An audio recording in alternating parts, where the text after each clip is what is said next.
nostalgia critic. I remember it so you don't have to. Well, with the month of Halloween right around the corner, I found it only fitting to talk about something truly scary. That's right, the fear of the subconscious. With orgies. In summer of 1999, legendary filmmaker Stanley Kubrick's final film premiered just after he died, Eyes Wide Shut. Incredibly hyped with its steaming marketing, audience reactions seemed to be mainly this. What the hell was that? While a hit with critics, Eyes Wide Shut mostly alienated audiences who saw it as nothing but slow, artsy porn. And hell, even the porn part at the time seemed to be edited out, so you couldn't even get that going for you. Years later, after all the hype has died down, can it be true? Is Stanley Kubrick's final masterpiece just glorified TNA? As opposed to his other glorified TNA that at least had a point? Well, I may be an old-fashioned critic who reads too deeply into disturbed, perverted minds, but I too have an interpretation. To figure out what the movie's about, let's look at the basic story. Will and Alice, played by Tom Cruise and Nicole Kidman, seem like a normal, well-off couple. But one night things go south when, under obviously some very bad pot, Alice admits that she would have given up everything just for a night of lust with a sailor she saw years ago. She also has a dream that night that she was having sex with that sailor and that she was doing it mainly to hurt her husband. She's never talked like this before or given any hints in the past, but this seems to obviously piss off Will. Obsessed over this, he goes on a journey to try and either one-up her by sleeping with someone else, or at the very least, achieving a similar mental lust with another woman. He sneaks into a sexual den of holy fuckery where powerful people wear masks and sleep with whoever they want. But when he's discovered, his life is threatened but saved by a young woman who sacrifices herself because he saved her life earlier that week. As he tries to look for answers, his simple world begins to crumble as he's followed, threatened, and apparently endangered or corrupted many of the people around him.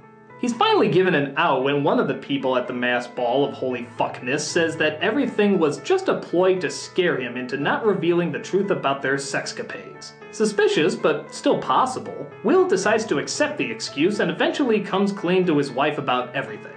They decide to put behind the ugly experience and forget it ever happened, trying to live the happy life they know they want for themselves and each other. After doing one very important thing, of course. Fuck. Huh?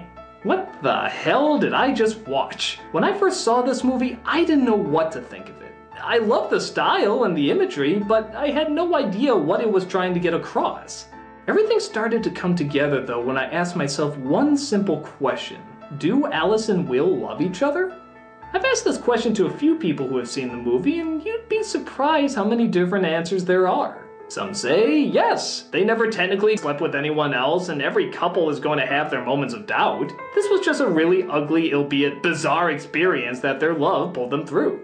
But others would say, no, there's too many issues being ignored and too much pain and vengeance the two have for one another. Even the line about living together forever seems to frighten Alice. We're awake now. For a long time to come. Forever. Let's not use that word. Yeah. It frightens me.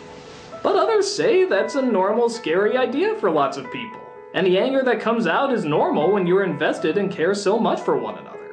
I started to work backwards on this question of whether or not they loved each other because clearly our main couple wasn't going to take the time to find the real answer. Kind of like how Will isn't taking the time to find the real answer to a possible crime scene. Wait a minute. The same way he has an out from all this misery, even though a lot of bad stuff could have gone down, is pretty similar to how they're taking an out for their relationship that may also have some alarming things to address. It's even done in this very romantic fantasy-like setting, like happily ever after, this is what it's supposed to be, surrounded by toys and fairy tales and smiling faces. It's like they're suggesting their happy ending is right around the corner, just go ahead and forget all the misery. It's kind of like how Will tells Alice that the dream she had is nothing more than a dream, nothing to worry about. It's too awful.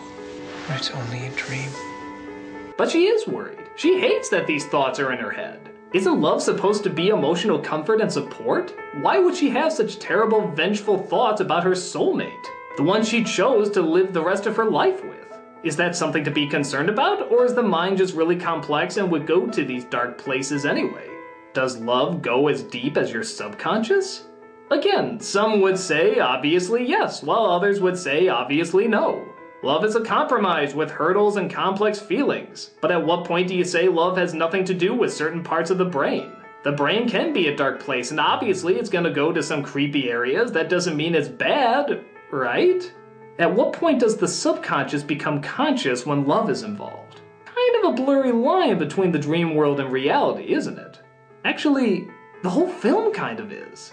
Everything is very dreamlike. The blurry colors, the hazy lights, the dark shadows. Hell, the masked ball scene is something right out of a nightmare, with scary faces in the dark exposing you at your very core. He's even asked to take off his clothes so they can do God knows what to him. Remove your clothes. Gentlemen, please. Remove your clothes. Or would you like us to do it for you? How many dreams have you had where you were naked and exposed to everyone? Well, that were actually dreams. It's kind of like that night he chose to enter the world of his sexual subconscious, trying to figure out what he really wants. But then the next day, when he's more awake, reality sets in. The harsh consequences of his actions now suddenly seem to take hold. It's contrasting reality with dreams and where the line should be drawn between the instinct of sex and the instinct of love, which seems to be more and more blurred the harder you look at it. Even the title, Eyes Wide Shut. At first I thought it was just kind of a cool artsy name, but when you really think about it, what's it a play on? Eyes wide open, meaning you focus intensely on what's in front of you. Well then, what would you focus intensely on when your eyes are closed? What can you focus on when your eyes are closed? Oh yeah, your dreams. Even Will seems to backtrack in the end, emphasizing that their simple understanding of love and giving of oneself goes deeper than what's on the surface. That, like he says, And no dream is ever just a dream. The way this all started seemed to stem from a different mindset as well, with both of them getting high and not thinking about what's socially acceptable to themselves or others. Their minds are just free to do and say whatever they want. The whole movie seems to focus on that, unraveling layers and journeying through the shadows to find the truth of what it means to give yourself fully, both mind and body, to another person. The more I looked at this film, the more I realized it was bringing up questions that every couple should discuss. How deep does love go? How deep should it go? What's the cutoff point? Rather than searching for answers though, our leads, like many couples, choose to ignore it and move on with their lives. Is this making things better or worse? It seems like they're ignoring a lot of important issues, but at the same time, forgive and forget, nobody's gonna be perfect, right? Like many great films, it doesn't answer it for you. It just gives you the questions worth thinking about. It asks what connection love has to everything, sex, emotions, even your deepest inner thoughts that you keep hidden. Eyes Wide Shut exposes that secret place and asks you to draw conclusions from it. It's a film that dives into what it means to go from being me into being we, and what you have to be ready to explore if you're willing to make the full commitment. So yes, someone could look at this and just see a pretentious porno, which maybe was all part of Stanley's evil plan, spend lots of money just to confuse and piss people off. That would be financially brilliant, right? But for me, I can't help but think these artistic choices are more than just coincidence. That there is something deeper than the surface of the story, just like there's something deeper than the surface of a relationship. If you're going for some high-end TNA, you're probably going to be disappointed.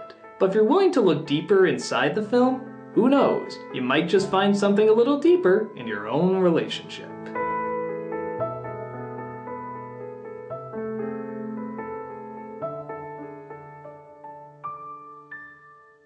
Or maybe the lesson of the whole thing is masked orgies are a great place to meet chicks. Either way, I know what I'm doing tonight.